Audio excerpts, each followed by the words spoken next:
The blue lagoon lay hidden behind tall cliffs where vines curled downward like sleepy green ribbons. At dawn, the water shimmered softly as if thousands of tiny gems had been sprinkled across its surface. The air smelled faintly of salt and blossoms, and dragonflies skimmed the ripples with wings that glowed silver in the rising light. It was a place whispered about by animals far and near, a secret pool where joy often bubbled brighter than anywhere else.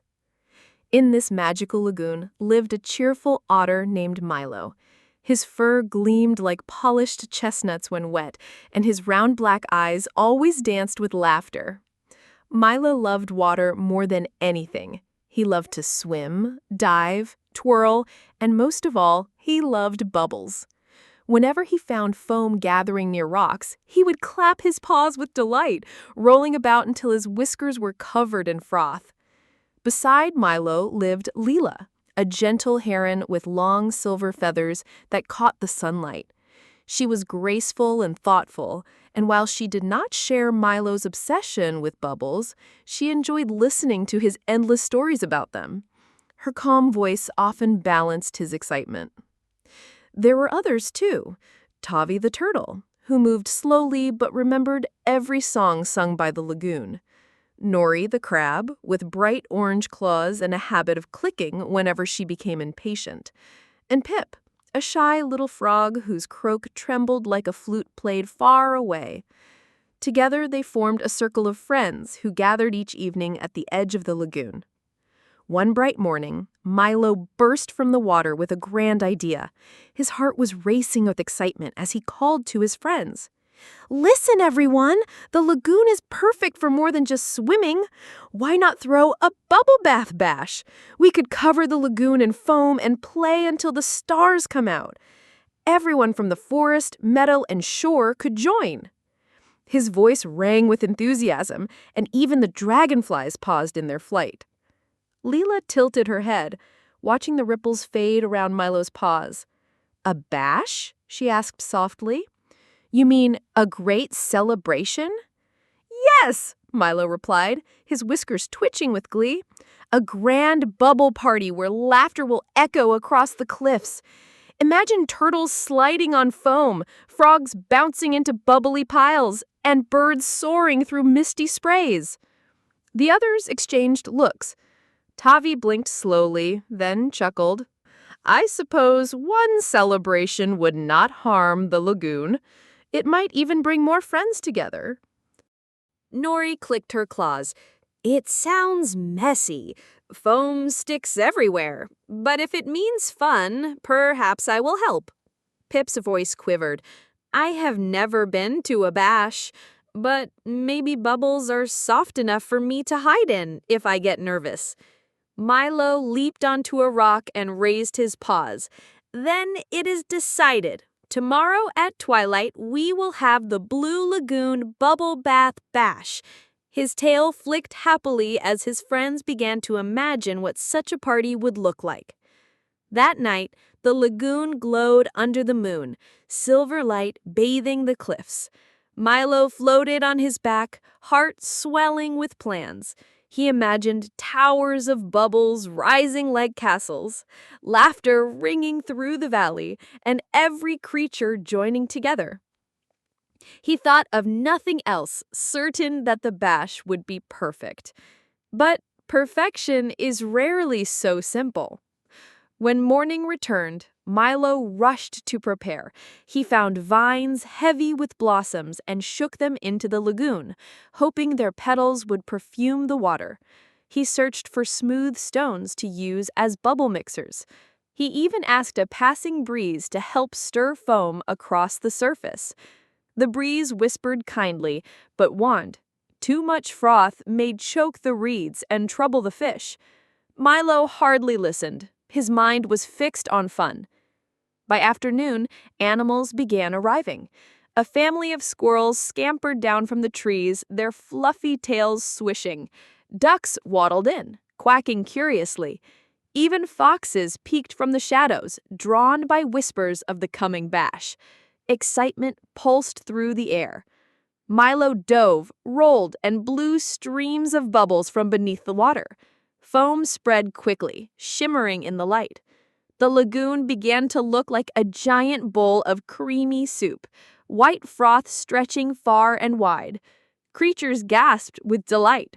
Some leaped into the foam, vanishing, then reappearing with joyous squeals. For a while, it was exactly as Milo dreamed. Frogs bounced from bubble to bubble. Ducklings slid across the slick surface. Nori the crab clacked her claws in rhythm, while Pip croaked a shy tune that echoed through the mist. But slowly, problems crept in. The foam grew thicker, rising higher than expected. Small fish darted anxiously beneath, their gills clogged with froth. Reeds bent and smothered, their tips disappearing under bubbles. Birds swooped low, confused by the shifting white mounds. Lila, standing on a rock, spread her wings with worry. "Milo," she called, "look at the water. The bubbles are blocking light from the plants. The fish cannot breathe." Milo hesitated, his paws still splashing. He looked around and noticed the foam indeed grew heavier. Some animals coughed as bubbles clung to their noses. A baby squirrel squeaked in alarm, lost in the froth until its mother pulled it out. Still, voices of joy rang louder. "More bubbles!" shouted a young otter. "Bigger piles!" called another. Milo's heart wavered. Should he stop the fun or trust that the lagoon could handle it? Tavi swam slowly to Milo's side. "Celebrations are sweet, my friend, but too much sweetness can sicken the tongue. Think carefully before you stir more." Milo bit his lip. His dream of the perfect bash flickered, yet when he saw animals still dancing, he felt torn.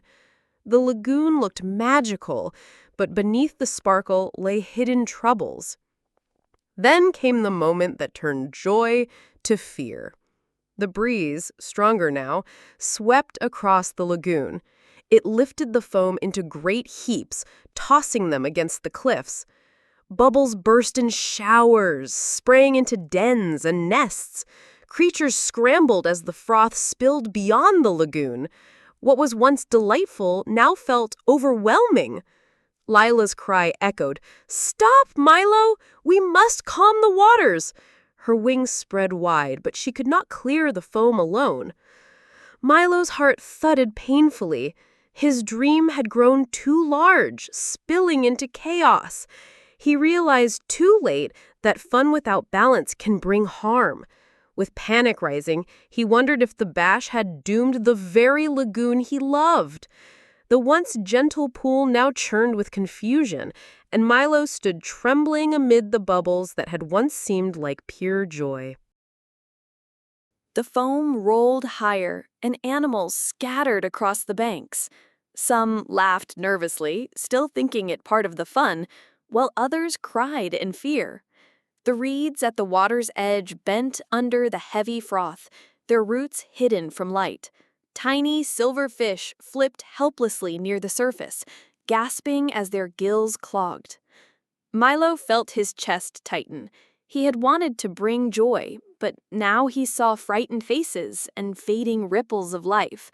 His paws, once clapping in excitement, now trembled with regret. Lila swooped low, her wings brushing away thin sheets of foam. "Friends," she called, her voice clear as a bell. "We must all help. The lagoon is choking. Work together or the water we love will suffer." At first, the animals froze. Then Tavi, old and steady, lifted his head. "Listen to her. Our games cannot matter more than our home. Gather, everyone, and follow her lead." Slowly, creatures returned. Ducks flapped their wings to push back froth. Frogs kicked in unison, stirring clear channels. Crabs clicked and scooped bubbles onto rocks. Even the foxes joined, sweeping foam aside with their tails. Milo dived deep, his heart heavy yet determined. From below he stirred strong currents to break the thick piles. The water swirled and rolled, carrying away clumps of foam toward the open sea. His lungs burned, but he pushed harder, thinking of the lagoon's plants, fish, and his friends who depended on it. The breeze, seeing their struggle, softened its breath. Instead of whipping froth higher, it gently guided bubbles outward, away from nests and reeds. Slowly, the lagoon began to clear. Hours passed. The celebration that had begun with laughter ended with tired but hopeful faces. When at last the water shimmered calmly again, the moon had risen, casting pale light across the banks. Only a few scattered bubbles drifted lazily on the surface, glowing like tiny lanterns in the night. Milo climbed onto a rock, soaked and exhausted. His whiskers drooped, and his paws ached. Around him, friends rested in silence, eyes reflecting both relief and weariness. The lagoon was safe, but the joy of the bash had been replaced by quiet thought. "I wanted happiness for everyone," Milo whispered, his voice thick. "But my wish grew too big. I forgot to care for the place that gives us life. I nearly destroyed what I love most." Lila folded her wings and stepped beside him. Her gentle eyes shone in the moonlight. "Dreams are not wrong, Milo, but even dreams must listen to balance. Fun without care can turn to harm. Joy must walk with wisdom." Tavi nodded, his shell glistening. "True celebration is not measured by how much noise or foam we make. It is measured by how deeply we honor each other and our home." Nari, usually sharp, softened her voice. "Bubbles are harmless in small streams, but floods of them blind and smother. You see now that too much of one thing, however sweet, can sour everything." Pip croaked timidly. "I was scared when the foam grew tall, but when we all worked together, I was less afraid. Maybe the bash taught us that together we can mend mistakes."